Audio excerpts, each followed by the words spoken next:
Hello future writings, कैसे हो आप लोग। तो अभी जो हमने सिंगेज सीरीज चल रही है हमारी, तो उसमें हम क्या कर रहे हैं कि हम सिंगेज के इलस्ट्रेशंस ऑनलाइन करवा रहे हैं यूट्यूब पर ही। और जो थ्योरी पार्ट है, जो भी थ्योरी रहेगी उस चैप्टर के रिलेटेड, जो भी थ्योरी रहेगी उसके मैं लेक्चर अपने टेलीग्राम चैनल पर प्रोवाइड करवा रहा हूँ। तो वहाँ से लेक्चर देख के ये इलस्ट्रेशंस करोगे तो आपका बहुत अच्छे से आपके अच्छे मार्क्स आएंगे। कहने का मतलब ये है। ठीक है, तो स्टार्ट करते हैं यहाँ पर।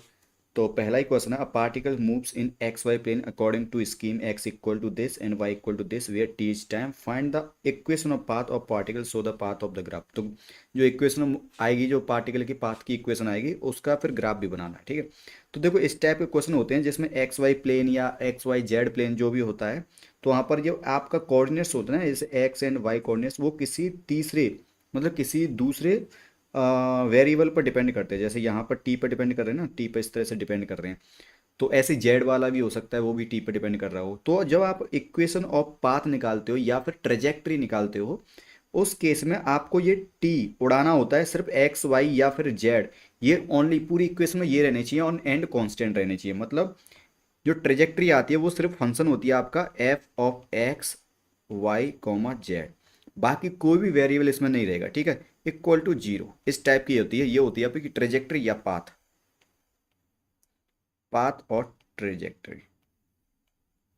ठीक है, तो ट्रेजेक्ट्री या पाथ इस टाइप का होता है। तो इसमें हमारा एक्स का वैल्यू दे रखा है -8 sin πt, एंड वाई का वैल्यू दे रखा है -2 ओह -2 कॉस स्क्वायर 2πt। एक्चुअली ये नई वाली बुक में पाई होता है, ये गलत था पहले। पाई टी इस तरह से होता है। ठीक है, तो यहाँ पर इस तरह से दे रखा है आपका इक्वेशंस। बस यहाँ से हमको क्या गैप करना है, क्योंकि ये एक्स वाई प्लेन है, तो ये जो फंक्शन आएगा, जो पाथ आएगा, वो सिर्फ एफ ऑफ एक्स वाई होगा बस, इक्वल टू जीरो। ये जेड वाला नहीं होगा क्योंकि जेड है ही नहीं।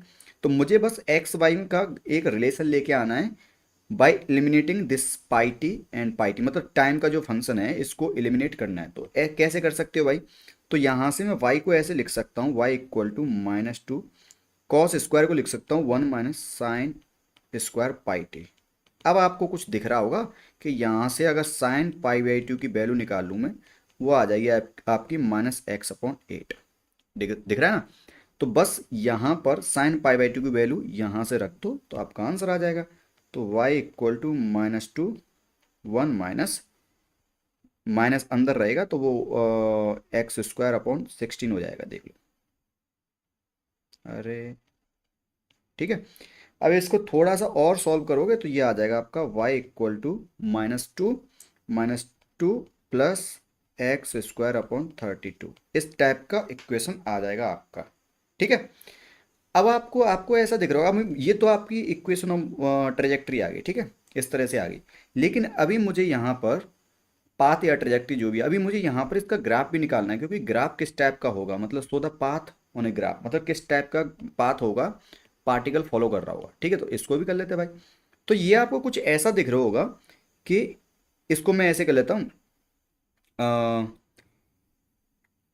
ये एक तरह से जैसे आपने पढ़ा होगा ना, x² इक्वल टू 4ay, इस टाइप का एक पैराबोलिक इक्वेशन है ये। देखो देखो, आप x² इक्वल टू 4ay, मतलब ये 2 को इस y में एब्जॉर्व करवा लें, तो x² equal to 4ay type की ये इक्वेशन है। तो इसका ग्राफ पता है कैसा होता है। ग्राफ होता है इसका ऐसे, वाई डायरेक्शन में इसका खुलता है, मतलब कुछ इस टाइप का होगा।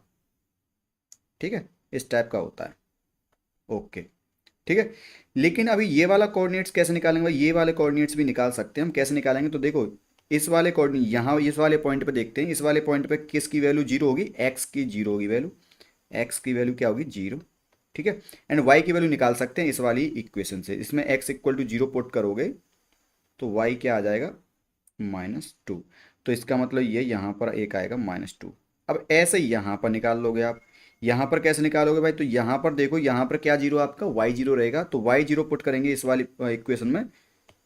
इस वाली इक्वेशन में y equal to zero put करोगे तो ये दोनों कोऑर्डिनेट्स निकल के आ जाएंगे ये वाले, क्योंकि ये भी वाई इक्वल टू जीरो पर है, ये भी वाई इक्वल टू जीरो है। तो कहने का मतलब ये है कि एक कोऑर्डिनेट इसका जीरो रहने वाला है वाई वाला, और इसका भी एक कोऑर्डिनेट जीरो रहने वाला है वाई का। अब एक्स वाले का देखते हैं, एक्स वाला क्या होगा। ठीक है, तो एक्स वाला निकालने के लिए मैं क्या करूँगा, इसमें वाई इक्वल टू जीरो कर दूंगा तो ये हो जाएगा मेरा zero, I mean y equal to zero कर दो, ये हो जाएगा -2 प्लस एक्स स्क्वायर अपॉन 32। यहाँ से एक्स स्क्वायर आ जाएगा आपका, x square equal to 64, x equal to +-8।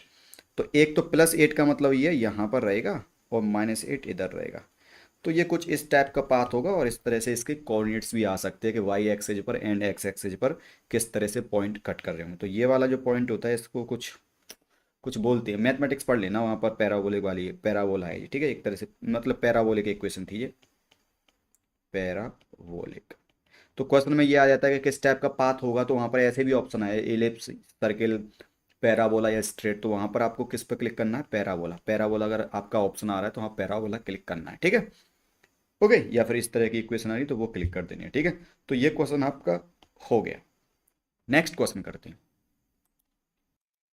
तो नेक्स्ट क्वेश्चन है आपका कि a particle moves in x Y plane. तो एक्स वाई प्लेन में मूव कर रहा है, इस तरह से मूव कर रहा है कि इट्स पोजीशन वेक्टर, अब देखो position vector varies with time as this. तो पोजीशन वेक्टर को इस तरह से दे रखा है उसने, ठीक है, मतलब इस तरह से वेरी कर रहा है position vector. Find the equation of trajectory of the particle, तो ये निकालना है।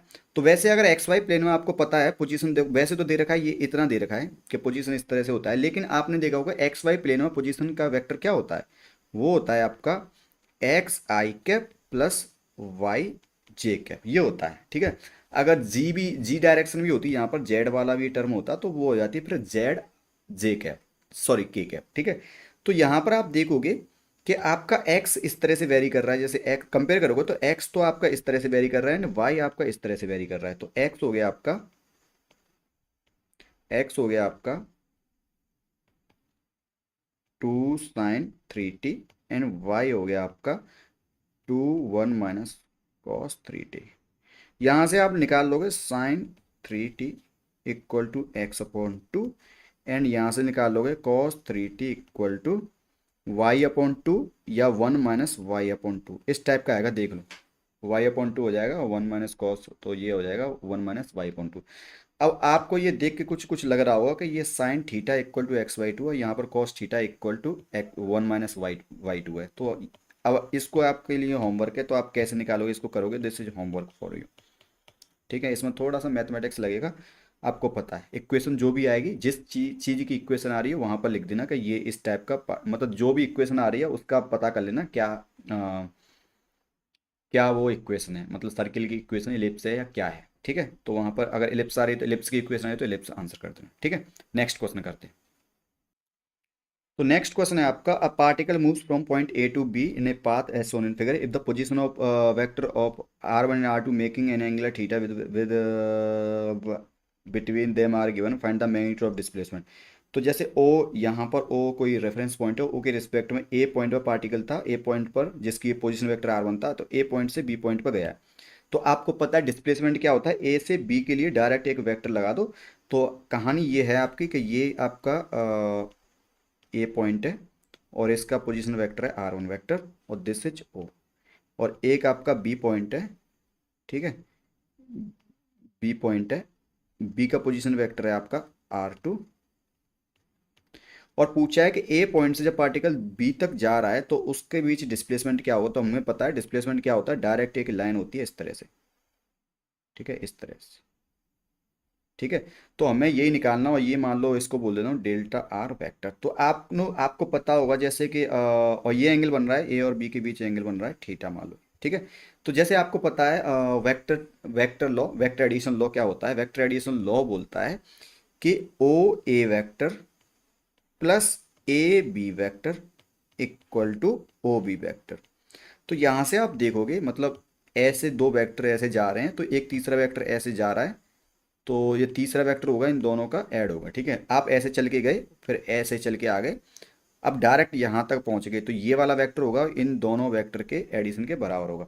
तो कहने का मतलब ये है ओ ए वेक्टर हो गया आपका r1 वेक्टर प्लस ये हो जाएगा आपका delta R vector equal to this will be r2 vector. और आपको पता है डेल्टा आर वेक्टर हो जाएगा आपका r1 - r2 वेक्टर, ठीक है। इस तरह से ये बार में यहाँ पर वेक्टर शो कर रहा हूँ, ठीक है, ओके। और ठीक है, अब हमें हमें क्या निकालना है, हमें इसका भी मैग्नीट्यूड निकालना है। तो मैग्नीट्यूड निकालने के लिए जैसे पता है आपको, दो वेक्टर दे रखे हो, दो वेक्टर के बीच में अगर मतलब कहने का मतलब delta R equal to this है, तो इनका मैग्नीट्यूड निकालना, अगर इसका मैग्नीट्यूड निकालना है तो दो वेक्टर का एडिशन हो या सब्सट्रैक्शन हो, जो भी हो, उसका मैग्नीट्यूड निकालते हैं तो वो कुछ इस तरह से निकालते हैं, मैं बताता हूँ आपको। इसको मैग्नीट्यूड ऐसे शो करते हैं। तो यहाँ पर देखो मैग्नीट्यूड निकालने हैं, R1 माइनस R2 वेक्टर का मैग्नीट्यूड निकालने हैं, तो ये ऐसे होता है जैसे ए वेक्टर है और प्लस माइनस बी वेक्टर है, तो इनका मैग्नीट्यूड निकाल रहे हैं, तो ये होता है आपका square root of A vector का होल स्क्वायर। यहाँ पर जो ए वेक्टर का मॉड्यूलस है, this is the magnitude of A vector, ठीक है। ऐसे ही बी वेक्टर के लिए, तो this will be B vector का मॉड्यूलस प्लस माइनस, ठीक है, this will be plus and minus यहाँ पर, और ये हो जाएगा आपका 2 a vector B vector cos theta, ठीक है, इस तरह से। जहाँ पर थीटा क्या है, जहाँ पर ये थीटा है, theta is the angle between these two vector A and B. तो यहाँ पर देख रहे हो R1 vector and R2 vector के बीच एंगल कितना बन रहा है, थीटा। तो बस सिंपल कर दो इसको, अब क्या है कि दिस विल बी, अब R1 वेक्टर का मॉड्यूलस मान रहा हूँ, R1 वेक्टर का मॉड्यूलस बोल दे रहा हूँ मैं R1, एंड R2 वेक्टर का मॉड्यूलस बोल दे रहा हूँ R2, ठीक है। तो this will B R1 square plus R2 square minus, क्योंकि माइनस लग रहा है ना, -2 R1 R2 cos theta. That's it, हो गया आपका आंसर, ठीक है, इस तरह से। सिंपल, कुछ नहीं है, वेक्टर एडिशन लॉ वगैरह ये सब चीज़ें ही तो है, ये तो आपका जो चैप्टर 1 एंड चैप्टर 1 नहीं, चैप्टर 2 एंड 3 में जो था वही है, वो कुछ नया है ही नहीं। नेक्स्ट क्वेश्चन करते हैं। नेक्स्ट क्वेश्चन, तो नेक्स्ट क्वेश्चन है आपका, a particle moves in a circle semi circle path of radius R from O to A. तो इस तरह से ये सेमी सर्कल रेडियस आर का वो क्या बोलते हैं, रेडियस आर का ये सेमी सर्कल है, तो इस तरह से मूव करता है रेडियस आर के सेमी सर्कल में। फिर ऐसे आता है अलोंग जी एक्स, ये जी एक्स के अलोंग आता है इस तरह से। फिर वाई एक्स के अलोंग जाता है ऊपर, और ये 2r डिस्टेंस जाता है, इधर आर आता है। तो पार्टिकल कुछ इस तरह से चल रहा है कि ओ से, मतलब ओ से यहाँ इस वाले पॉइंट तक, O to A, this is A point, let रुको, दिस इज ए पॉइंट। तो ओ से ए तक तो ये सेमी सर्कुलर पाथ में जाता है, फिर ए से बी की तरफ जब आता है, R distance away, R distance आता है, आर डिस्टेंस, और ये आता है फिर straight straight to the Z X, मतलब जी एक्स के जस्ट मतलब आपकी तरफ, जैसे आप अगर ये एक्स वाई प्लेन है, ये एक्स है ये वाई है, तो आपकी तरफ पार्टिकल आ रहा है, मतलब आपके पेज की तरफ पार्टिकल जा रहा होगा, ठीक है। फिर जाता है ये वाई एक्सिस के अलोंग ऐसे। अब आपको एक चीज़ बताओ मुझे, यहाँ पर पूछा है कि इस पूरे पाथ में find the ratio of D upon S, मतलब डिस्टेंस अपॉन, सॉरी ये डिस्टेंस है कि डिस्प्लेसमेंट है, मुझे चेक करना पड़ेगा, रुको। हाँ, ये डिस्टेंस है आपका, ये डिस्टेंस है and this is the displacement, मतलब डिस्टेंस अपॉन डिस्प्लेसमेंट का हमें पूछा है वैल्यू। तो एक चीज बताओ, डिस्टेंस कितना होगा, डिस्टेंस तो ये होगा ना, जो पाथ की लंबाई होती है वही होता है ना, तो पाथ ऐसे ऐसे गया पार्टिकल, तो ये लंबाई कितनी होगी, फिर यहाँ से यहाँ आया ये लंबाई कितनी होगी, फिर ऐसे पहुंचेगा ये लंबाई कितनी होगी। तो ऊपर तो गया ये 2r, ऊपर गया कितना 2r, बस ऊपर 2r गया, इधर r आया और ऐसे सर्किल पर जा रहा है, और सर्किल की रेडियस r है, तो ये वाली लंबाई कितनी हो जाएगी भाई, ये वाली लंबाई कितनी हो जाएगी, ये हो जाएगी आपकी 2 पाई, ये होती है आपकी 2 पाई r, टोटल होती है 2 पाई r, 2 पाई r। अब क्योंकि सेमी सर्कल है तो आधा हो जाएगा, या डायरेक्ट बोल दूं पाई इंटू आर, ठीक है, पाई इंटू आर, इजी, ठीक है। सेमी सर्कल की लंबाई कितनी होगी, पाई इंटू आर। और फिर डिस्टेंस, अब डिस्टेंस में डायरेक्ट निकाल के रखता हूँ यहाँ पर, डिस्टेंस डी हो जाएगा आपका पाई आर, ठीक है, ये वाली लेंथ, ये वाली लेंथ पाई आर। फिर इस ए से बी की तरफ आया आर डिस्टेंस, फिर ये हो जाएगा आपका प्लस आर, प्लस फिर आपका पार्टिकल बी से सी तक गया, बी से सी तक गया पैरेलल टू वाई एक्सिस, और ये गया 2r, तो ये इसमें 2r और जुड़ जाएगा। तो डिस्टेंस तो हो गया आपका 3r, पाई मतलब r कॉमन ले लिया मैंने, पाई प्लस 3, इस तरह से, ठीक है। ये तो डिस्टेंस हो गया। अब मुझे निकालना है डिस्प्लेसमेंट। डिस्प्लेसमेंट निकालने के लिए मुझे क्या करना पड़ेगा, डिस्प्लेसमेंट क्या होता है, फाइनल माइनस इनिशियल पोजीशन। तो डिस्टेंस होता है, मतलब डिस्प्लेसमेंट वेक्टर बोल देता हूँ, इसको बोल दे रहा हूँ मैं R F vector minus are I vector, इस तरह से। उसका मॉड्यूलस मतलब उसके, ये डिस्प्लेसमेंट है उसका मैग्नीट्यूड पूछा है डिस्प्लेसमेंट का, ठीक है। तो पार्टिकल की इनिशियल पोजीशन, ये इनिशियल पोजीशन है, तो इनिशियल पोजीशन की पार्टिकल ऊपर थी, तो इनिशियल जो आर आई आ गया वो तो आ गया आपका जीरो आई कैप प्लस जीरो जे कैप प्लस जीरो के कैप, या फिर इसको मतलब जीरो जीरो जीरो जीरो ही, ठीक है। अब जो फाइनल पोजीशन है पार्टिकल यहाँ पर है। अब एक चीज देखो, पार्टिकल जब ऐसे मतलब यहाँ पर पहुंचेगा तो कितना कोऑर्डिनेट्स होंगे, पहले कोऑर्डिनेट्स निकाल लेंगे तो हमारा काम आसान हो जाएगा। कोऑर्डिनेट्स निकालते हैं पहले वाई के, ठीक है, मतलब सी के। तो पार्टिकल जब ऐसे आया ओ ए तक आया, तो ये सेमी सर्कल आर रेडियस पर के सर्कल पर आया था, तो ये कितनी डिस्टेंस होगी, ये वाली डिस्टेंस ये हो जाएगी, मतलब एक्स एक्सिस की तरफ चला गया जो डिस्टेंस होगा वो होगा आपका 2r। तो दिस विल बी ए के कोऑर्डिनेट्स हो जाएंगे 0,0,2r, सॉरी सॉरी 2r,0,0। फिर particle Y X Z axis के अलोंग आया आर डिस्टेंस, तो जेड एक्सिस के अलोंग आता तो वाई वाला मतलब एक जेड वाला कंपोनेंट चेंज नहीं होगा, सिर्फ वाई वाला चेंज होगा, और वाई की डिस्टेंस कितनी है आर। तो बी के कोऑर्डिनेट्स हो जाएंगे 2r, 2r, देख लो पहले, देखो ये जब कहाँ गया, then moves parallel to Z axis covering distance R up to B, तो जी एक्सिस के पैरेलल आता है, ठीक है। लेकिन ये जी एक्सिस के पैरेलल आ रहा है और वाई के अलोंग आ रहा है, लेकिन एक्स एक्सिस के परपेंडिकुलर आ रहा है, ठीक है। तो एक्स एक्सिस वाला चेंज नहीं होगा और ना ही जी एक्सिस वाला चेंज होगा, क्योंकि जी एक्सिस को तो पैरेलल ही जा रहा है। तो बस ये है कि यहाँ पर ये वाले कोऑर्डिनेट्स हैं, अगर इसी में अगर वाई एक्सिस का अलोंग जाएंगे, सॉरी जी एक्सिस के अलोंग जाएंगे, तो जी वाला चेंज नहीं होगा। कौन सा चेंज होगा, सिर्फ वाई, वाई वाला चेंज हो रहा है ना। Sorry sorry sorry sorry sorry sorry, mistake mistake mistake mistake, यहाँ पर जी एक्सिस के अलोंग आता है, सॉरी जी एक्सिस के अलोंग आता है, तो जी एक्सिस वाला चेंज होगा। और क्योंकि वाई के पैरेलल जा रहा है, ये वाई के पैरेलल मतलब वाई के सॉरी वाई वाला कंपोनेंट चेंज नहीं हो रहा होगा, क्योंकि ये एक्स एक्स एंड जेड वाले प्लेन में ऐसे जा रहा है आर डिस्टेंस। तो आपका ये तो 2r, ये एक्स वाला तो सेम ही रहेगा, क्योंकि एक्स वाई प्लेन में ये एक्स कांस्टेंट रहेगा यहाँ पर। तो एक्स तो प्लेन कांस्टेंट रहेगा, क्योंकि एक्स के परपेंडिकुलर जा रहा होगा। मतलब हम सिर्फ कोऑर्डिनेट्स निकालना है, बहुत ही इजी है, कुछ है नहीं, बस मैंने ज़्यादा बोल दिया। तो जैसे ये एक्स एक्सिस थी, तो एक्स एक्सिस के परपेंडिकुलर लाइन पर जा रहे हैं, तो एक्स एक्सिस के परपेंडिकुलर लाइन पर कहीं पर भी जाओ, एक्स वाला कोऑर्डिनेट चेंज बिल्कुल नहीं होगा, ठीक है।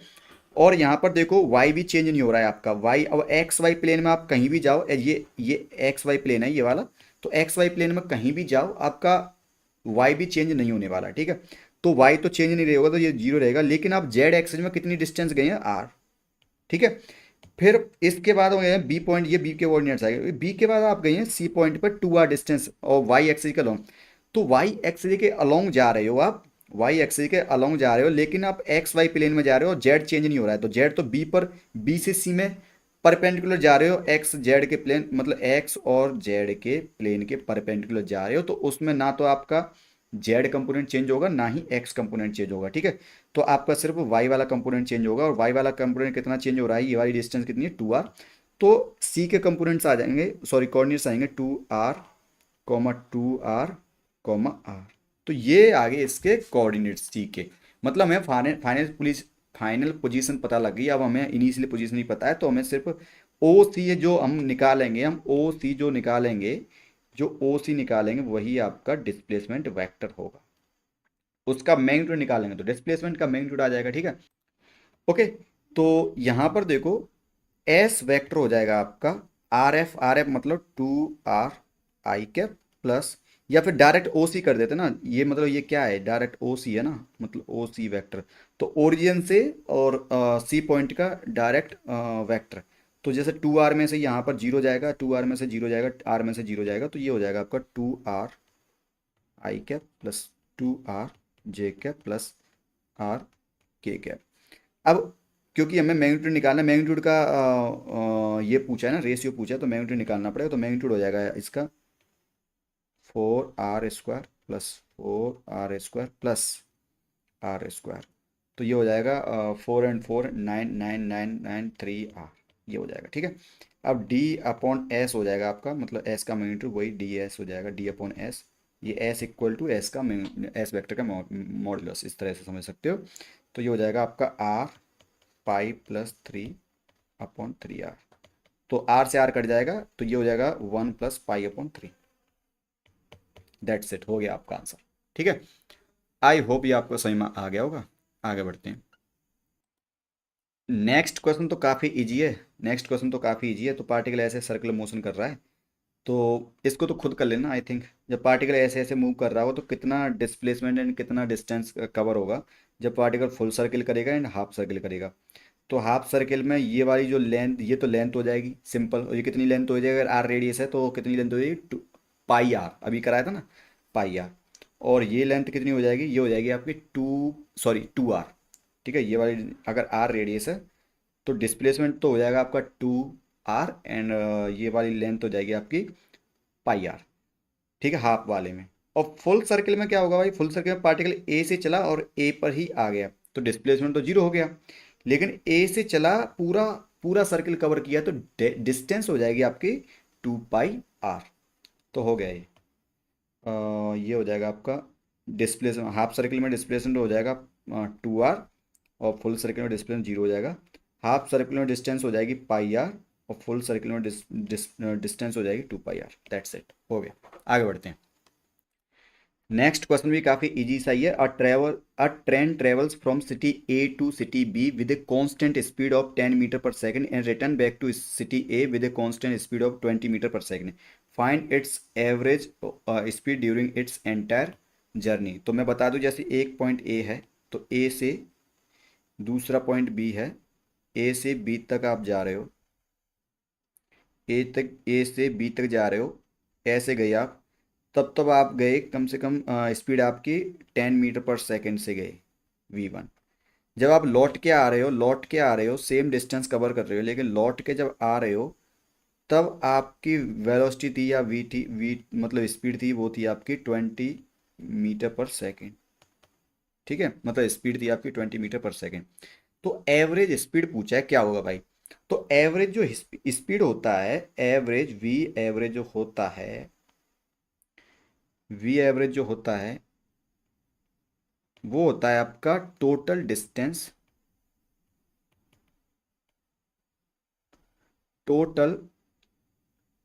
Total distance upon total time.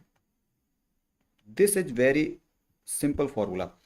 Total distance कितनी होगी भाई, मान लो इसकी डिस्टेंस x है, टोटल डिस्टेंस कितनी, x गया और x ही आ गया, तो टोटल डिस्टेंस, तो इसको मान लो डिस्टेंस कितनी है, x ही रहेगी। तो टोटल डिस्टेंस तो होगी मान लो 2x, मतलब x प्लस एक्स।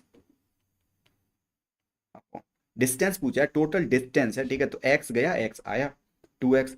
लेकिन टोटल टाइम कितना होगा भाई, क्योंकि देखो डिस्टेंस, ये वाली जो पहली वाली डिस्टेंस कवर कर रहा है वो v1 टाइम से कवर, v1 स्पीड से कवर कर रहा है, तो पहले जो टाइम लगेगा t1 लगेगा। मान लो एक तरफ से जाने में टाइम कितना लगा उसको, t1, एक तरफ से जाने में उसको कितना लगा, मान लो टाइम t1, क्योंकि एक तरफ से कम स्पीड से जा रहा है, दूसरी तरफ से ज़्यादा स्पीड से आ रहा है, तो इधर से टाइम t2 आया। तो सिंपल सिंपल मुझे बता दो t1 कितना होगा। टी वन हो गया डिस्प्लेस, मतलब टाइम क्या होता है, वेलोसिटी होती है डिस्टेंस अपॉन, अरे यार क्या, वेलोसिटी मतलब स्पीड होती है आपकी distance upon time. Simple. Time पूछा, टाइम हो जाएगा आपका डिस्टेंस अपॉन स्पीड। टाइम पूछा है ना, टाइम हो जाएगा आपका डिस्टेंस अपॉन स्पीड। तो एक तरफ से टाइम लगेगा t1 कितना हो जाएगा भाई, t1 हो जाएगा आपका, कितनी डिस्टेंस है आपकी x, और कितनी स्पीड है v1, लेट v1, इस तरह से बोल देता हूँ। दूसरी तरफ से आपका टाइम हो जाएगा t2 इक्वल टू हो जाएगा x आपकी स्पीड है, और कितना सॉरी x आपकी डिस्टेंस है, और कितनी स्पीड है आपकी, मान लो v2। ठीक है, तो v एवरेज कितना हो जाएगा भाई, v एवरेज हो गया आपका, इधर कर दूँ t1 प्लस t2। ठीक है, v एवरेज हो जाएगा आपका x प्लस एक्स, मतलब 2x upon this will B x upon t1 क्या है, x upon v1 plus x upon v2। तो इसको थोड़ा सा कैन वो करोगे, सॉल्व करोगे, तो ये हो जाएगा 2v1 v2 upon v2 plus v1। तो ये आ जाएगा आपका आंसर, एंड वैल्यू रख दोगे, 2 इंटू V1 कितना है आपका 10 20, 10 + 20 या 20 + 10, तो ये हो जाएगा आपका कितना होगा ये, 400/30 आई थिंक, 40/3 मीटर पर सेकेंड। तो this will B average speed. अगर इस स्पीड से आप जाओगे आओगे, इस कांस्टेंट स्पीड से आप जाओगे आओगे, तो आपको इतना ही टाइम लगेगा t1 प्लस t2 वाला, मतलब दोनों का टाइम जोड़ के इतना ही टाइम लगने वाला है। ठीक है, ओके, तो ये क्वेश्चन हो गया, आगे बढ़ते हैं। नेक्स्ट क्वेश्चन है आपका, a particle start from X equal to zero, तो एक्स इक्वल टू जीरो से पार्टिकल चलता है along straight path, move 25 meter straight then stop, तो 25 मीटर जाता है और ये बी पॉइंट कहीं पर जाता है और एक्स इक्वल टू 25 मीटर हो जाता है, तो वहाँ पर रुक जाता है। उसके बाद then turns around and moves 10 meter back, तो 10 मीटर बैक आता है इधर की तरफ, लौट के आता है, मतलब सी पॉइंट पर आ गया। Finally stops 15 meter from start point, तो स्टार्ट पॉइंट से 15 मीटर रुक जाता है वहीं पर। ठीक है। अब इसमें कन्फ्यूजन ये होती है कि इसमें सही से बताया नहीं है कि finally stops 15 meter from the starting point. अब स्टार्टिंग पॉइंट से 15 मीटर दूर रुकता है, तो क्या वो सी पॉइंट पर ही रुक जाता है या फिर सी से जाता है, एक्स इक्वल टू जीरो पर आता है और फिर इधर 15 मीटर और जाता है। मान लो डी पर जा रहा है, तो डी पर पहुंच रहा है, मान लो पार्टिकल, मान लो ये डी पर पहुंच रहा है, तो अगर ऐसा केस है तो आपका डिस्टेंस कवर ज़्यादा हो जाएगा, मतलब फिर पूछा है, क्वेश्चन पूछा है, तो मतलब इधर भी आ सकता है, तो इसके दो केसेस भी हो सकते हैं कि पार्टिकल पार्टिकल पार्टिकल मतलब मैं बोलना चाह रहा हूँ ऐसे भी कर सकता है, मतलब कोई ऐसे भी कर सकता है कि पार्टिकल मान लो यहाँ रुक रहा हो कहीं दूर, स्टार्टिंग पॉइंट से 15 मीटर, तो इधर भी रुक सकता है ना, 15 मीटर यहाँ भी रुक सकता है मान लो डी पॉइंट पर, तो ये भी तो 15 मीटर है ना, ये मतलब स्टार्टिंग पॉइंट से 15 मीटर, अभी ये भी इधर भी रुक सकता है पार्टिकल, अकॉर्डिंग टू क्वेश्चन। ठीक है, अकॉर्डिंग टू क्वेश्चन ये भी हो सकता है कि 15 मीटर फ्रॉम स्टार्टिंग पॉइंट ये रहा, 15 मीटर अवे रुकता है, तो यही तो है, final stops 15 meter 15 meter away from the starting point, तो यहाँ भी रुक सकता है पार्टिकल, यहाँ भी रुक सकता है। अब क्वेश्चन में क्लियर नहीं है तो हम एक लेके चलेंगे। ठीक है, तो हम इसे पहले वाले को लेके चलेंगे। ठीक है, तो क्वेश्चन पूछा है कि टोटल टाइम, मतलब total time of the motion is 10 second, तो मतलब ए से सी तक आया, टोटल टाइम लगा उसको, टोटल टाइम लगा 10 सेकेंड, टोटल टाइम है ये 10 second. What is his average speed and average velocity, तो एवरेज स्पीड पूछा है, वी एवरेज, यू एवरेज बोल देता हूँ, यू एवरेज थोड़ा सही लगेगा, एवरेज, यू एवरेज मतलब स्पीड, यू मतलब speed, U average equal to total distance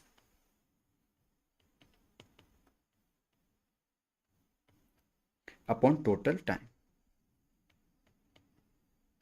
तो टोटल डिस्टेंस कितनी कवर की भाई, टोटल डिस्टेंस तो ये थी ना, पार्टिकल सी पर आया, ए से चला सी पर आया, तो 25 मीटर ऐसे गया और 10 मीटर लौट के आया, तो टोटल डिस्टेंस कितनी करी, 35 मीटर, अपॉन टोटल टाइम कितना लिया, तो टोटल टाइम ऑलरेडी दे रखा है, तो ए से सी तक आने में उसको टोटल टाइम ही लगाया उसको 10 सेकेंड, तो 10 सेकेंड, तो ये हो जाएगा आपका यू एवरेज 3.5 मीटर पर सेकेंड। ठीक है, ये हो गया। ओके, फिर आपका पूछा है वी एवरेज पूछा है, वेलोसिटी कितनी हो जाएगी वी एवरेज, तो देखो ए से सी पर आ गया है, तो ए और सी के बीच का मतलब टोटल डिस्प्लेसमेंट, ये मतलब वी एवरेज क्या होता है, total displacement, displacement upon total time, तो टोटल डिस्प्लेसमेंट कितना हो गया भाई, डिस्प्लेसमेंट होता ही क्या है कि फाइनल माइनस इनिशियल पोजीशन, तो फाइनल पोजीशन ये है सी पर और इनिशियल ये है, तो x इक्वल टू 15 पर फाइनल पोजीशन है और x इक्वल टू 0 पर इनिशियल पोजीशन है, तो सिंपल लिख देता हूँ मैं 15 - 0। अब क्योंकि x एक्सिस के इधर की तरफ ही है तो उसको आई कैप बोल देता हूँ, मान लो आई कैप। ठीक है, तो x माइनस मतलब आई कैप, मतलब क्योंकि ये तो वी एवरेज तो आपका एक क्या बोलते हैं उसको, एक वेक्टर क्वांटिटी होगी ना, वेलोसिटी तो एक वेक्टर क्वांटिटी होती है, तो जब 15 - 0 करेंगे आई कैप हो जाएगा, अपॉन कर देंगे वही 10, तो ये हो जाएगा आपका 1.5 मीटर पर सेकेंड, लेकिन आई कैप मतलब पॉजिटिव डायरेक्शन में इसकी वी एवरेज होगी। ठीक है, इस तरह से।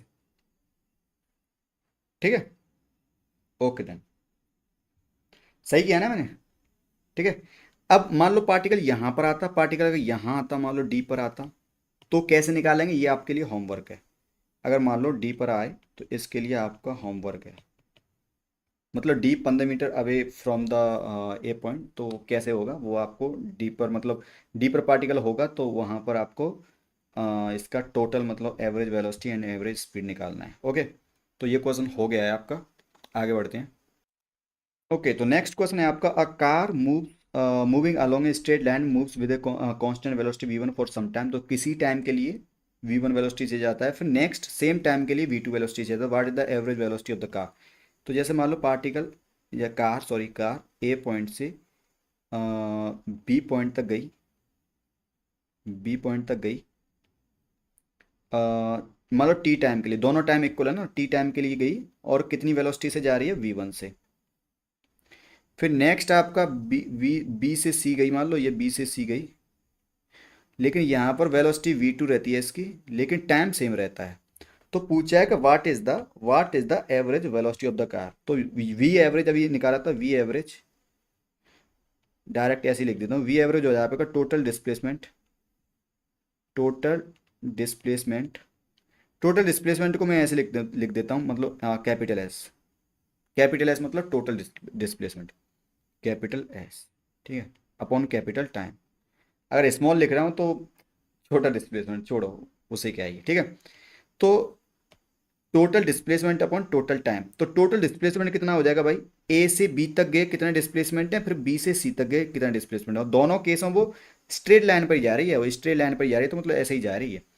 तो ए से बी तक सीधे जाएंगे तो वो जितना डिस्प्लेसमेंट ये होगा प्लस ये जुड़ जाएगा, तो टोटल डिस्प्लेसमेंट आ जाएगा। ठीक है, तो मान लो ये पहले वाला केस होगा डी वन डिस्प्लेसमेंट पहले वाले में हो गया, दूसरे में मान लो डी टू डिस्प्लेसमेंट हो गया, क्योंकि डिस्प्लेसमेंट दोनों अलग अलग रहेंगे ना, तो अलग अलग वेलोसिटी तो अलग अलग रहेंगे।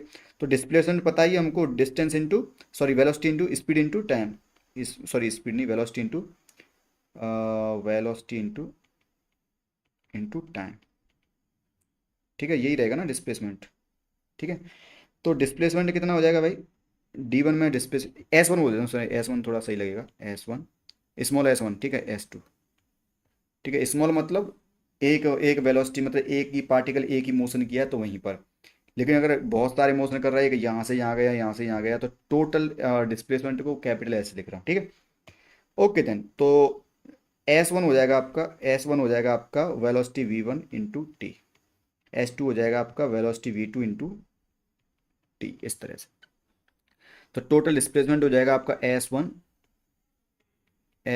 Plus S two upon T one plus T two, लेकिन वो दोनों सेम है, टी प्लस टी, तो ये हो जाएगा आपका V one into T and V one plus V two हो जाएगा, सिंपल, वो दोनों जोड़ेंगे इंटू टी बाहर आ जाएगा, अपॉन टू टी, टी से टी का कैंसिल हो जाएगा, तो वी एवरेज हो जाएगा आपका V one plus V two upon two, that's it, ये हो गया आपका आंसर। ओके, आई होप ये आपको समझ में आ गया हो, कुछ नहीं है, इजी है सब। नेक्स्ट क्वेश्चन है, particle covers half its journey with constant speed of v, then half of the remaining part with constant speed two B, and the rest of the journey, मतलब वो हाफ का half होगा, rest of the journey with constant speed four B. Find the average speed during the entire journey, तो average speed क्या होता है? Total distance निकाल लो, अपना टोटल टाइम कर दो।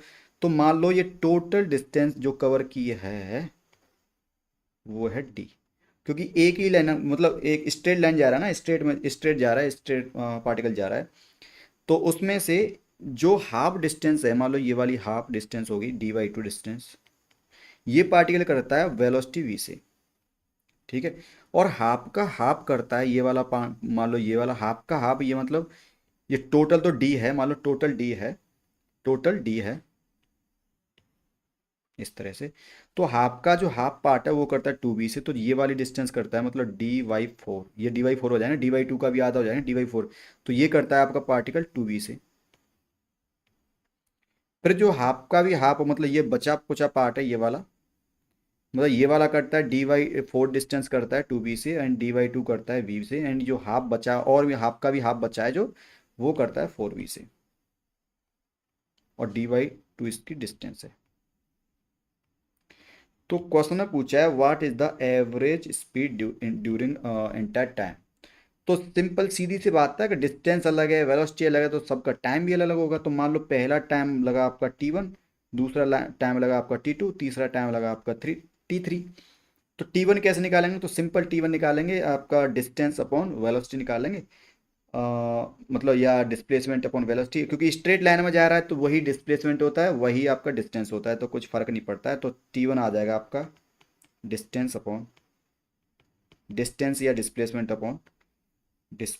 अपॉन, क्योंकि वेलोसिटी के टर्म में दे रहेगा ना कांस्टेंट वेलोसिटी, तो वही एक्चुअली बात उसकी स्पीड होती है, कुछ नहीं होता है, ठीक है। एक ही डायरेक्शन में जा रहे हैं तो वही आपकी स्पीड एंड वही आपकी वेलोसिटी होती है, ठीक है। तो डिस्प्लेसमेंट अपॉन, मैं सिंपल में बोल देता हूँ D by two upon V, तो हो जाएगा आपका D/2V। T2 हो जाएगा आपका D/4/2V, तो ये हो जाएगा आपका D/8V। एंड T3 हो जाएगा आपका, अरे T3 नहीं दिख रहा आपको, T3 हो जाएगा आपका D/4/4V, तो ये हो जाएगा D/16V, ठीक है, इस तरह से। अब सिंपल आपका क्या पूछा है, एवरेज स्पीड, तो यू एवरेज पूछा है। तो यू एवरेज में क्या है, सिंपल आपकी डिस्टेंस जोड़ दो, टोटल डिस्टेंस, तो टोटल डिस्टेंस को मैं कैपिटल टी, जो कि है हमारी अपने कैपिटल टी, इस तरह से टोटल डिस्टेंस मतलब बड़ी टी लिख देना अपॉन टोटल टाइम। तो टोटल डिस्टेंस कितना हो गया भाई, टोटल डिस्टेंस तो डी ही था आपका, लेकिन टाइम आपका T1 plus T2 plus T3, तो ये हो जाएगा आपका यू एवरेज हो जाएगा आपका डी अपॉन, पहला हो जाएगा D/2V प्लस दूसरा हो जाएगा D/4V, 8V sorry, 8V plus अगला हो जाएगा D/16V।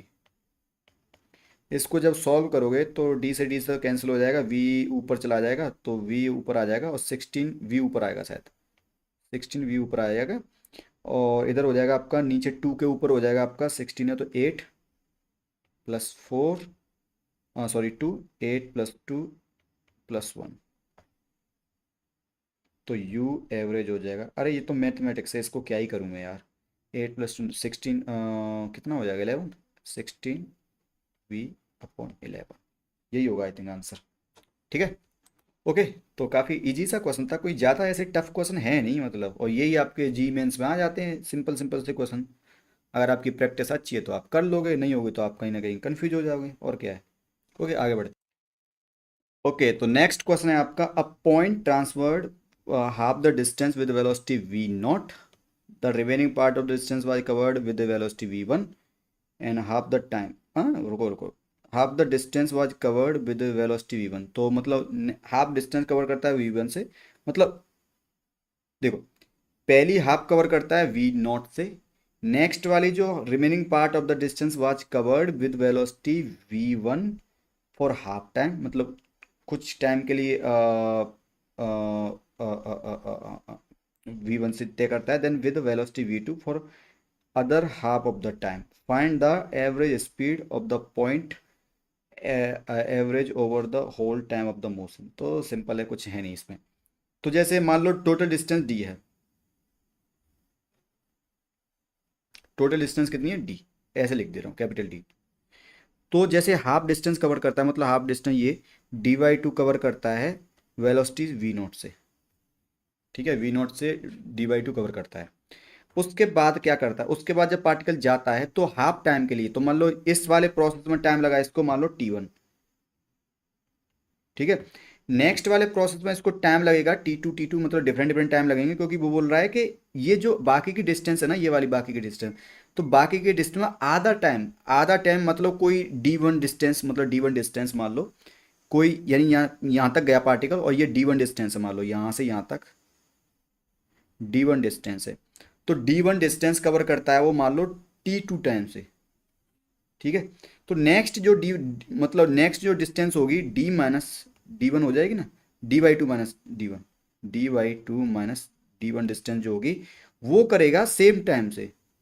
लेकिन पहले वाले केस में मतलब ये D1 का मतलब, कहने का मतलब ये है कि ये तो टोटल D/2 है, इसमें से थोड़ी सी जो डिस्टेंस कवर कर रहा है पार्टिकल, मान लो D1, मैंने बोल दिया मान लो D1 डिस्टेंस कवर कर रहा है, वो T2 टाइम से कवर करता है, मतलब T2 टाइम लगाता है D1 डिस्टेंस में, और लेकिन जो वेलोसिटी होती है उसकी उस टाइम रहती है उसकी वेलोसिटी V1, ये रही।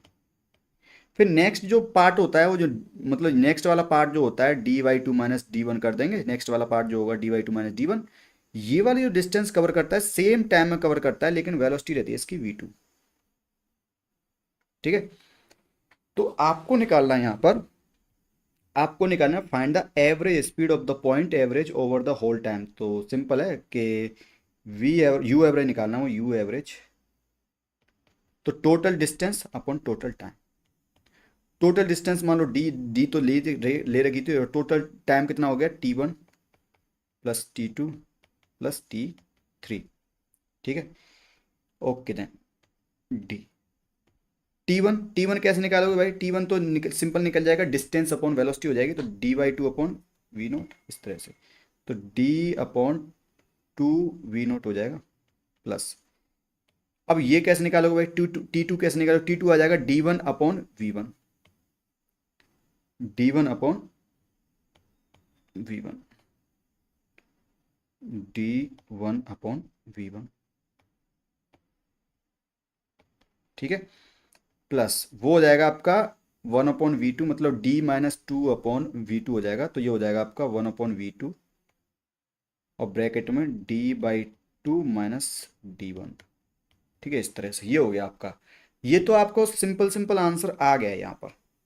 ठीक है, लेकिन आपको दिख रहा होगा यहाँ पर D1 आ रहा है हमारा, D1 को हमें यहाँ से गायब करना पड़ेगा। D1 को गायब करने के लिए ये देखो कि T2 इक्वल टू T2 है, तो ये दोनों जो टाइम है ना, ये दोनों इक्वल हैं, ये वाले दोनों टाइम इक्वल हैं, तो दोनों को इक्वल करो पहले तो, कि भाई T2 को इक्वल करो, कि यानी कि D1 मतलब टी दोनों का T2 सेम है ना, तो कहने का मतलब ये है कि D1 upon V1 equal to D/2 minus D1 upon V2, इस तरह से दोनों सेम रहेंगे। ठीक है, तो यहाँ से निकाल लेते हैं पहले D1 कितना आएगा, तो ये हो जाएगा आपका D1 equal to V1 upon V2 into D/2 minus V1 upon V2 into D1, ऐसे हो जाएगा ना, मतलब इसको यहाँ ले गया मैं और इस सब में मल्टीप्लाई कर दिया इस तरह से। ठीक है, तो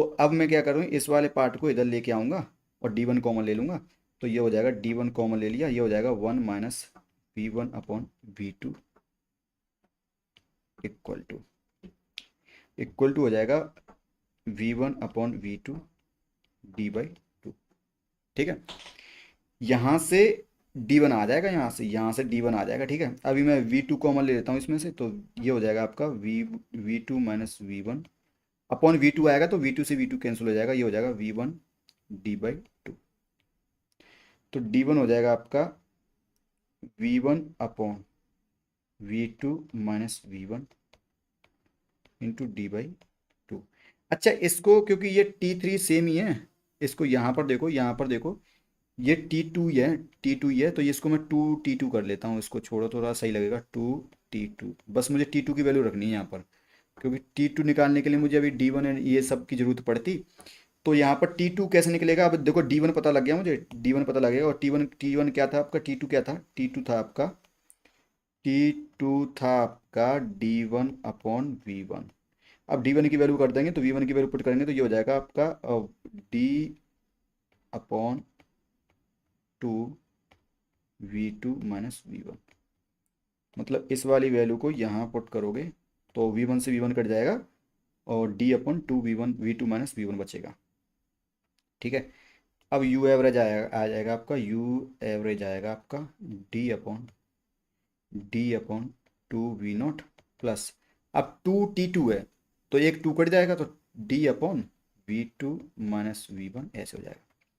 अब सिंपल कॉमन वॉमन ले लो, बस हो जाएगा, D से D कॉमन ले लो, तो D तो ऐसे ही उड़ जाएगा, तो ऊपर चला जाएगा आपका 2V0 V2 minus V1 upon V2 minus V1 plus 2V0।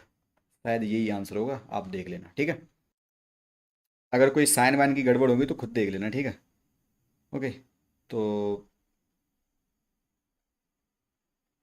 यहाँ पर गड़बड़ हो गई थोड़ी सी, लगा ही था मुझे। देखो ये V1 माइनस V2 इधर जाएगा, इधर D1 की तरफ जाएगा, प्लस हो जाएगा, सिंपल यहाँ पर प्लस कर देता हूँ मैं इसको, plus plus plus plus plus plus plus, हो गया। ठीक है, इजी था यार, कुछ है नहीं वैसे कॉम्प्लिकेटेड, अगर तुम क्वेश्चन को सही से समझने का ट्राई करोगे ना तो कुछ है नहीं। ठीक है, आगे बढ़ते हैं। ओके, तो नेक्स्ट क्वेश्चन है आपका, a particle moves along A curve, तो कर्व दे रखा है इस बार, पहले कर्व निकालना था लेकिन इस बार कर्व दे रखा है। ठीक है, विद कांस्टेंट स्पीड v, तो कांस्टेंट स्पीड v से मूव कर रहा है पार्टिकल, ठीक है। Express its velocity vectorially as a function of X comma Y. तो पार्टिकल वेलोसिटी मतलब पार्टिकल जब एक्स वाई प्लेन में मूव कर रहा है तो वेलोसिटी इसकी होगी, v वेलोसिटी होगी इसकी, वेलोसिटी इसकी होगी, मान लो पार्टिकल का एक कंपोनेंट एक्स कंपोनेंट होगा, वी एक्स बोल देना, V X I cap plus V Y मतलब Y component V Y J cap. तो ऐसे वेलोसिटी होती नहीं, अगर जी वाला होता तो वी जेड जे के कैप आ जाता, मतलब जेड एक्सिस वाला होता तो वी जेड के कैप आ जाता, ठीक है। अब मुझे यहाँ पर V X and V Y find करना है, ठीक है। जब पार्टिकल एक्स एक्स प्लेन में मूव करता है तो वी एक्स होता है आपका, एक्स वाई प्लेन में मूव करता है वी एक्स हो जाएगा आपका D X over D T, and V Y हो जाएगा आपका D Y over D T, ठीक है। और एक चीज और दे रखी है कि विद कांस्टेंट स्पीड वी, कि मतलब जो पार्टिकल मूव कर रहा है ना, तो इन जो वी एक्स मतलब जो नेट वेलोसिटी आ रही है, तो नेट जो वेलोसिटी है उसका मैग्नीट्यूड जो है आपका वो वी स्क्वायर है, मतलब वी है सॉरी। तो इसका मैग्नीट्यूड जो है, मैग्नीट्यूड निकालेंगे वी, वी का मैग्नीट्यूड निकालेंगे, जो वी वेक्टर का मैग्नीट्यूड निकालेंगे वो कितना है, कितना आएगा वैसे, V X square plus V Y square. और एक्चुअल में वी जो मैग्नीट्यूड है वो कितना है, कांस्टेंट स्पीड वी, तो ये कितना है वी, ठीक है। तो ये आपका वी है। तो एक इक्वेशन हमारे पास, ये इक्वेशन हमें निकालनी है, ये दो इक्वेशन है, ये मतलब इस तरह से दे रखी है, और एक हमारे पास ये वाली इक्वेशन है। तो इन सब की हेल्प से हमें क्या निकालना है, ये निकालना है, ठीक है, निकालते हैं। तो भाई आपके पास फंक्शन जब दे रखा होता है X square upon 9 plus Y square upon 4 equal to 1, तो मुझे एक ध्यान से देखो, तो ये V X and V Y तो निकालनी है। अगर V X and V Y निकल जाएगा तो मेरा ये वाला फॉर्म आ जाएगा और यही आंसर होगा।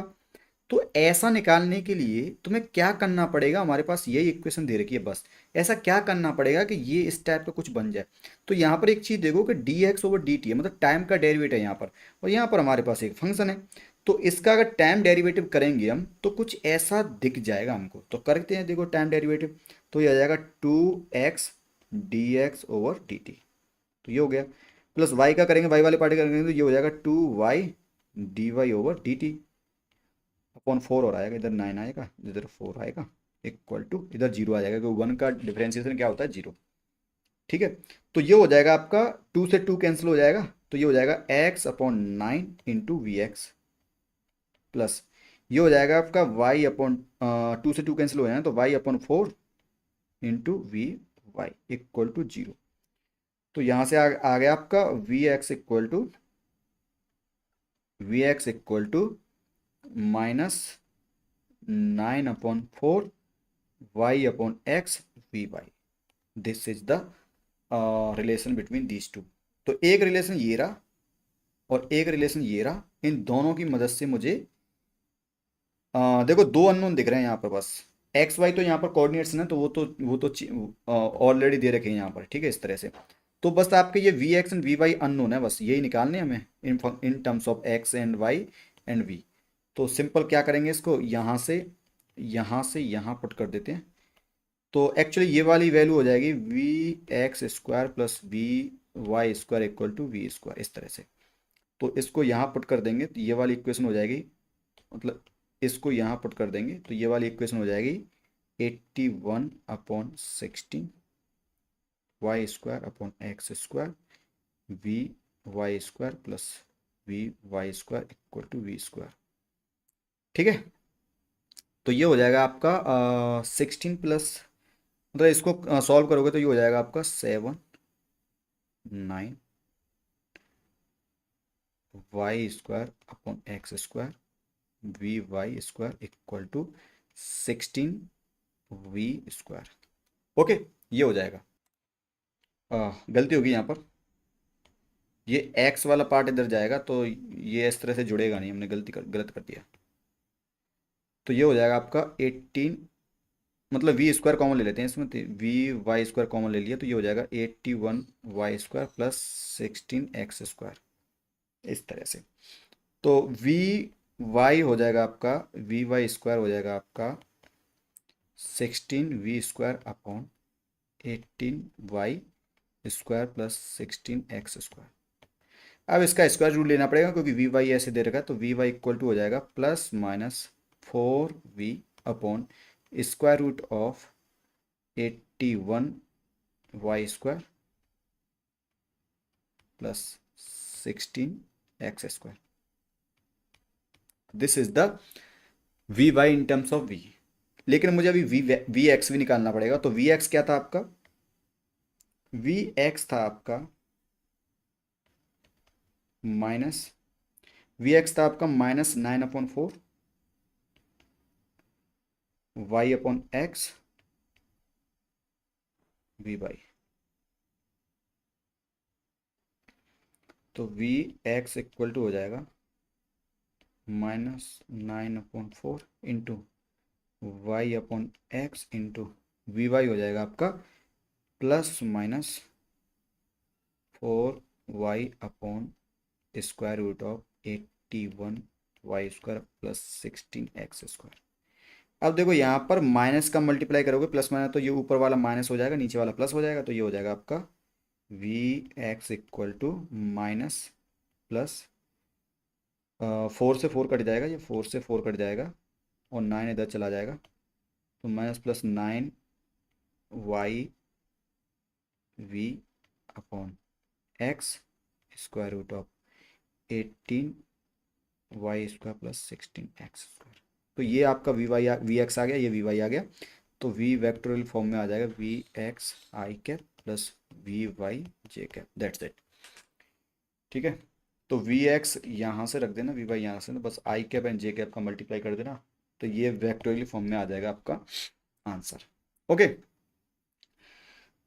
और वेक्टोरियल फॉर्म में जब भी किसी भी कोऑर्डिनेट पर पूछना चाह रहा हो, मान लो एक्स इक्वल टू 2, आपके लिए होमवर्क है, find V vector at X equal to 2,3 metre. तो 2,3 मीटर पे एंड वेलोसिटी दे रखी है, मान लो टोटल वेलोसिटी दे रखी है, टोटल वेलोसिटी तो मान लो 10 मीटर पर सेकेंड दे रखी है। ठीक है। तो आपको वी वेक्टोरियल निकालना है, कैसे होगा? ठीक है। तो वी वेक्टोरियल किस तरह से निकालेंगे वो आपको करना है with the help of this and at these coordinates. तो दिस कोऑर्डिनेट्स यहाँ पुट कर देना, वी की वैल्यू पुट कर देना, तो V Y and V X आ जाएगा, उसको यहाँ पर पुट कर देना ये वाली इक्वेशन में, आपको वेक्टोरियल फॉर्म में आपका आंसर आ जाएगा। ओके, आगे बढ़ते हैं। नेक्स्ट क्वेश्चन काफ़ी ठीक ठाक सा अच्छा है, मतलब काफ़ी अच्छा क्वेश्चन है। A particle move so that its position vector varies with time this, find the initial velocity of the particle. तो पोजीशन वेक्टर दे रखा है और वेलोसिटी पूछा है, तो simple D R vector over D T कर देते हैं, उससे initial velocity of the particle आ जाएगी। ठीक है। Angle between the position vector and the velocity particle at any time, तो किसी भी टाइम देखो इनिशियल वेलोसिटी पूछे तो टी इक्वल टू 0 पर निकालना है। ठीक है। वहां पर okay, I think instantaneous velocity होना चाहिए था, I think, I don't know. ठीक है, अगर इनिशियल पूछा है तो टी इक्वल टू 0 कर देंगे तो वहाँ पर आ जाएगा।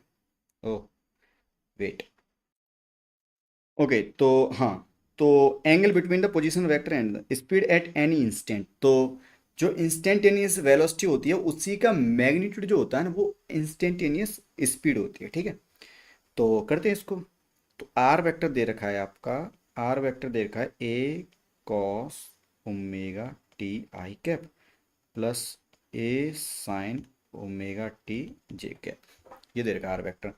तो वेलोसिटी जो होती है, वेलोसिटी इंस्टेंटेनियस वेलोसिटी जो होती है V vector equal to D R vector over D T, तो ये इंस्टेंटेनियस वेलोसिटी होती है। ठीक है। तो ये हो जाएगा आपका, डिफरेंशिएशन कर दिया सिंपल। तो ए कांस्टेंट, तो वो तो ऐसे ही रहेगा, ओमेगा टी का कॉस ओमेगा टी का करेंगे तो माइनस साइन ओमेगा टी हो जाएगा, और फिर ओमेगा टी का 1 हो जाए ओमेगा हो जाएगा। तो ये actually A omega sine omega T I cap ये हो जाएगा। ठीक है। अब उधर वाले का करेंगे तो वो सिंपल ये हो जाएगा, साइन ओमेगा टी का होता है कॉस ओमेगा टी, अब ओमेगा टी का करेंगे तो ओमेगा, तो ये हो जाएगा ए omega cos omega T J cap. तो ये आ गई आपकी इंस्टेंटेनियस वेलोसिटी। ठीक है। ओके। तो फिर पूछा है कि अब ये पूछा है initial velocity of the particle, तो इनिशियल वेलोसिटी के टी इक्वल टू 0 पुट करना पड़ेगा, इनिशियल वेलोसिटी तभी आएगी। तो ये वी एट टी इक्वल 0, मतलब ये हो जाएगा आपका वी एवरेज इक्वल टू, मतलब V instantaneous velocity at T equal to 0, तो ये हो जाएगा आपका, इसमें 0 पुट करेंगे, ओमेगा टी मतलब टी इक्वल टू 0 पुट करेंगे तो ये तो 0 हो जाएगा। कॉस टी जो पुट करेंगे तो कॉस 0 हो जाएगा, कॉस 0 का 1 होता है, तो ए ओमेगा जे कैप हो जाएगा, ए ओमेगा जे कैप। तो ये आ गई आपकी टी इक्वल टू जीरो पर वेलोसिटी, इंस्टेंटेनियस वेलोसिटी। ठीक है, ठीक है, ये हो गया भाई, इनिशियल वेलोसिटी होगी टी इक्वल टू जीरो पर, ये हो गया। ठीक है, angle between position vector R and velocity of the particle. तो जैसे आपको पता है एंगल निकालना किसी दो वेक्टर के बीच, ओ वेट, किसी भी दो वेक्टर के बीच अगर एंगल निकालना है, जैसे A vector dot B vector करते हैं तो वो होता है ए वेक्टर का modulus B vector modulus cos theta. यहाँ पर जो थीटा होता है वो दोनों दो वेक्टर के बीच एंगल होता है। तो यस यहाँ पर आर वन एंड, यहाँ पर मतलब सॉरी, यहाँ पर आर एंड वी मतलब velocity, position vector R and velocity दोनों के बीच एंगल पूछा है, तो हम यहाँ पर कॉस थीटा इक्वल टू कर देंगे आर वेक्टर का मॉडुलस, सॉरी आर वन बोल रहा हूँ, आर वेक्टर का modulus and, sorry sorry sorry sorry, R R vector dot V vector का, आर वन वेक्टर के बोलो, आर डॉट वी का dot product upon R, R one क्यों बोल रहा हूँ, आर वेक्टर और वी वेक्टर का मॉडुलस। इस तरह से मतलब ये वाला चीज़ है ना वो यहाँ पर अप्लाई कर दिया मैंने। ठीक है, तो ये हो जाएगा। अब यहाँ पर देखो आर डॉट वी करेंगे, आर डॉट वी, तो आर डॉट वी करेंगे तो आर का वी के साथ डॉट प्रोडक्ट करेंगे तो आई का आई के साथ होता है, तो ए कॉस और ये इधर, तो ये हो जाएगा आपका minus minus A square omega sine omega T and cos omega T, sign omega T and cos omega T बचेगा। ठीक है, उधर बचेगा आपका ए साइन ओमेगा टी और जे ये बचेगा, तो ये हो जाएगा आपका ए square omega plus A square omega, वो हो जाएगा sign omega T cos omega T upon दोनों का मॉडुलस, उसको ऐसे ही छोड़ देगा क्योंकि ये ऑलरेडी जीरो होने वाला है, ये आई थिंक जीरो होने वाला है। ठीक है, तो ये जीरो हो जाएगा, तो सिंपल कॉस थीटा की वैल्यू आ जाएगी आपकी जीरो, तो थीटा बराबर आ जाएगा आपका 90। ठीक है, तो थीटा यहाँ पर मतलब दोनों आर एंड वी दोनों परपेंडिकुलर रहेंगे। मान लो अगर आर ऐसे है तो वी ऐसे रहने वाला है हमेशा, हमेशा पूरे जो भी मोशन हो रहा होगा, जो भी पार्टिकल फॉलो कर रहा होगा मोशन, उसमें हमेशा वेलोसिटी एंड पोजीशन का जो बीच में एंगल होगा वो हमेशा 90 डिग्री एंगल होने वाला है। ठीक है, हमेशा, क्योंकि इसमें टाइम का कोई भी यहाँ पर फर्क नहीं पड़ रहा है, डायरेक्ट कॉस थीटा की वैल्यू ही जीरो आ रही है। ठीक है, तो अगर कॉस थीटा की वैल्यू कुछ ऐसे इस तरह से आती है कि कैंसिल नहीं होती, टाइम का कोई फंक्शन होता, तब थोड़ा सा देखते कि किस किस टाइम पर वेलोसिटी 90 डिग्री होगी या किस टाइम पर जो भी। ठीक है, वहां पर आप देख सकते थे, टाइम निकाल सकते थे, टाइम पूछ सकते थे। मान लो ये जीरो नहीं होता, कोई फंक्शन बन जाता, मान लो टी का फंक्शन बन जाता, cos theta equal to function of time बन जाता, तो कहीं पूछ लेते कि किस जगह पर 90 डिग्री होगा, तो वहां पर कॉस थीटा 90 रखेंगे, इधर जीरो, तो उधर टी का फंक्शन को जीरो पुट करेंगे तो टी की एक वैल्यू आती कि इस टाइम पर आपका पार्टिकल की वेलोसिटी एंड पार्टिकल का पोजीशन दोनों 90 डिग्री एंगल बनाएंगे। ठीक है, ये तो चलो हो गया, दोनों केस हो गए, ये हो गया ये हो गया। बाद में पूछा है कि स्पीड एट एनी इंस्टेंट, तो एनी इंस्टेंट के लिए स्पीड निकाल दो, तो इंस्टेंटेनियस वेलोसिटी जो निकाली है उसी का मॉडुलस कर देंगे, तो स्पीड आ जाएगा यू, यू आ जाएगा आपका वी एवरेज का मॉडुलस, सॉरी वी वेलोसिटी का मॉडुलस। ये इंस्टेंटेनियस वेलोसिटी का मॉडुलस जो होता है वो होता है आपका इंस्टेंटेनियस स्पीड। ठीक है, तो u इक्वल टू वेलोसिटी का मॉडुलस, तो ये हो जाएगा आपका उसका मॉड्यूलस करेंगे, इसका मॉड्यूलस करेंगे तो आई जे है, तो वहाँ पर इसका मॉड्यूलस करेंगे तो सिंपल ये हो जाएगा A square omega square, A square omega square sine square theta sine square omega T plus A square omega square cos square omega T. तो सिंपल ऐसा दिख रहा होगा, A square omega square common ले लेंगे, अंदर हो जाएगा sine square omega T plus cos omega T, तो वो sine square theta plus cos square theta 1 होता है, तो ऐसे ही ये बचेगा अंदर, अंदर बचेगा आपका square root of A square omega square, अब ये होता है आपका A omega, simple, this is the answer. ठीक है, तो ये हो गया आपका स्पीड एट एन इंस्टेंट। तो बहुत ही ईजी है, कोई ज़्यादा ऐसे खतरनाक खतरनाक चीज़ है नहीं, बहुत ही ईजी ईजी चीज़ है। ठीक है, तो आपका जैसे जैसे क्वेश्चन करोगे आपका कॉन्फिडेंस धीरे धीरे बढ़ने लगेगा। ठीक है।